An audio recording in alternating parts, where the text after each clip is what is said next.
Ce fut un été mouvementé pour l'ALM Évreux. La saison dernière, les Hébroïciens terminent 17e du classement, synonyme de relégation sportive, direction alors la nationale.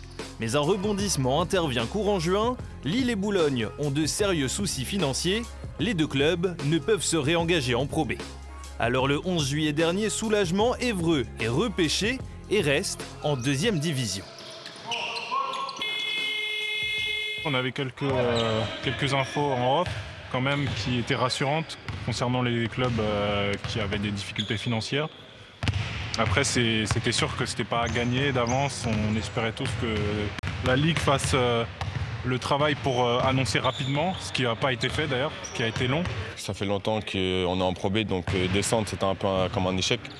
On est tous contents de pouvoir rester dans cette division. Et après, il faut qu'on donne le meilleur de nous-mêmes pour pouvoir garder notre place. Et garder sa place dans l'antichambre de l'élite n'est pas si simple, surtout quand l'incertitude est de la partie. En témoigne le nouvel assistant coach, Dini Samaral, arrivé cet été en provenance de la première division portugaise. On ne savait pas dans quelle ligue on allait jouer, donc on ne savait pas quelles équipes on allait affronter. On a dû attendre longtemps avant d'avoir la décision finale.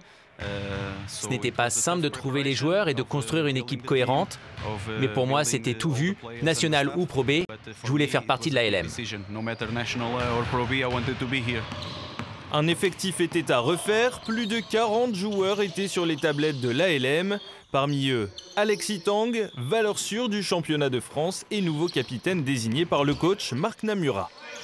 C'est le challenge de dire on part de rien ou de très bas et pouvoir construire quelque chose, quoi. Ici, nous, on n'a pas beaucoup de marge sportivement, financièrement. On doit avoir plus d'idées que les autres et maintenant, il faut que ça prenne. Le projet, c'est de effectivement remettre du budget et avancer un petit peu dans tout ça.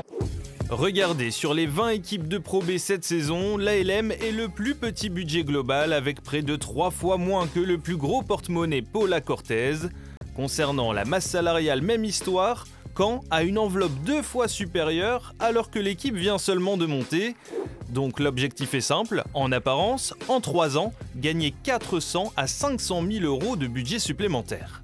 Aujourd'hui, on est beaucoup adossé sur les collectivités qui font des efforts significatifs sur notre budget. On a une part de sponsoring privé qui est autour de 35% par rapport à notre budget global. Nous avons le devoir et l'obligation de dépasser les 50% pour équilibrer notre budget privé, notre sponsoring. J'aime à dire que nous sommes une entreprise de spectacle sportif et non pas un club de sport. Et donc il faut aussi qu'on soit capable, qu'on soit en adéquation avec le spectacle qu'on est capable de mettre dans la salle. C'est aussi ce qui va faire venir ou revenir les spectateurs. C'est aussi ce qui va nous permettre de rajeunir aussi la population qui vient à Jean-Fouré.